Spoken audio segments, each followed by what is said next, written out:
எல்லாம் எரிக்க வேண்டாம், அப்புறம் அமைதியாக இருங்க, நீங்கள் திருச்சி மாநாட்டுக்காக நீங்கள் வேலை பாருங்கள் அப்படின்னு அவரோட தொண்டர்கள் கிட்ட சொல்லியிருக்காரு. மற்றபடி அவர் சொல்லியிருக்காரு, கலைஞர் சொன்ன மாதிரி 2 மகன்களும் ஒன்று தான் கலைஞருக்கு. அது குறித்து ஒரு அதை பற்றி உங்களோட அதே மைக்கில் சொல்கிறாங்க. தெரியல, எனக்கு தெரியாது, அதை பற்றி தெரியாது. நான் இப்போ பேப்பரில் பார்த்தா எனக்கு வந்து கழகத்தில் நோட்டீஸ் அனுப்புகிறாங்க அப்படின்னு வந்திருக்கு. அப்புறம் எப்படி நோட்டீஸ் அனுப்பும் போது எப்படி சமரசம் எனக்கு தெரியல.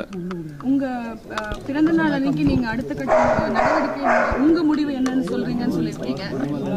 என் முடிவு இன்னும் ஆதரவாளர் நான் ஒன்றும் பேசல.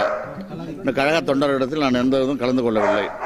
அதற்குள்ளாக நேற்று அதிர்ச்சிக்குரிய செய்தியை தலைவர் அவர்கள் வெளியிட்டிருக்கிறார்கள். நாங்கள் இன்னும் அதிலிருந்து இன்னும் மீளவில்லை. உங்களோட பிறந்தநாள் அன்னைக்கு நீங்க வந்து டிஎம்கே கார்டர்ஸ் பத்தி ஒரு கரப்ஷன் அந்த மாதிரி விஷயத்தை வெளியிடுறேன் அப்படின்னு சொல்லியிருந்தீங்க. அப்படியே ஒன்றும் இல்லையா, திமுக நான் தான் என்னைக்கு சொல்லியிருக்கேன். சும்மா நீங்களா எட்டு கட்டிட்டு சொல்றீங்களா? அதெல்லாம் இது உங்களுடைய கற்பனை.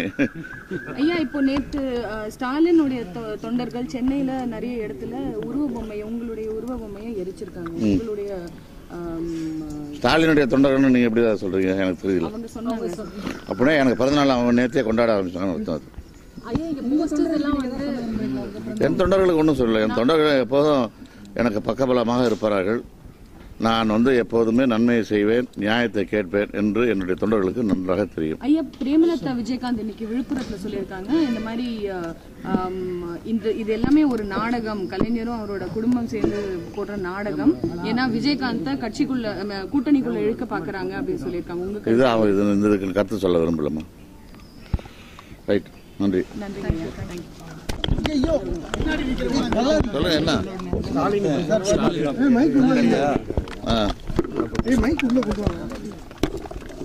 தெரியல. அவர் யாரை மிரட்டுறாங்க, என்ன தப்பு பண்ணியிருக்காரா, யாருக்கா ஏதாவது கெடுதல் செஞ்சிருக்காரான்னு எனக்கு தெரியல. அப்படி பாதுகாப்பு கேட்கறது நல்லது. அப்படி ஏதாவது இருந்தால் பாதுகாப்பு கேட்பது நல்லதுதான்.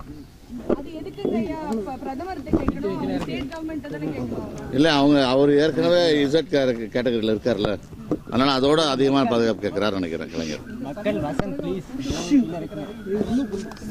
இல்லையே, உள்நோக்கம் இல்லை. நான் தான் சொன்னேன், அவருக்கு ஏதாவது யாருக்கா கெடுதல் செஞ்சிருக்கலாம், அது ஏதாவது அவருக்கு மிரட்டி இருக்கலாம், அதுக்காக கலைஞர் கேட்கிறாரு. என்னமோ உங்களுக்கு பாதுகாப்பு என்ன சுத்தி இருக்காங்களா தொண்டர்கள், என்னுடைய பாதுகாவலர்களே அவர்கள் தான் என்னுடைய தொண்டர்கள்.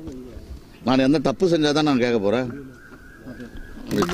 இன்னும் ஒரு கேள்வி, உங்களோட மகன் வந்து ஒரு ட்வீட் பண்ணிருந்தாங்க, ஒரு ஆன்லைன்ல வந்து ஒரு விஷயம் போட்டிருந்தாங்க, அதாவது ஒரு பெரிய லீடர் கிட்ட இந்த மாதிரி ஒரு விஷயம் வர்றது வந்து ரொம்ப கஷ்டமா இருக்கு அப்படிங்கிறது எதிர்பார்க்க. ஆமா, கரெக்ட் தானே, கரெக்ட் தானே. அது பிறந்த நாள் வாழ்த்துக்கள் ஸ்டாலின் சார் சொன்னதாக ஒரு தகவல் சற்று முன் கிடைச்சிருக்கு.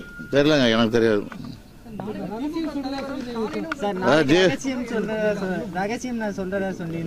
நான் ஒன்றும் சொல்லி, நான் என்னுடைய ஆதரவாளருடைய தொண்டர்களுடன் கூடி பேசி எதா இருந்தாலும் சொல்லுவேன்னு சொன்னேன், அவ்வளவுதான். வெளியேறுவேன்னு சொன்னதான். யார் சொன்னது? அப்படி இப்போ வீட்டை விட்டு தான் வெளியே வந்தேன்.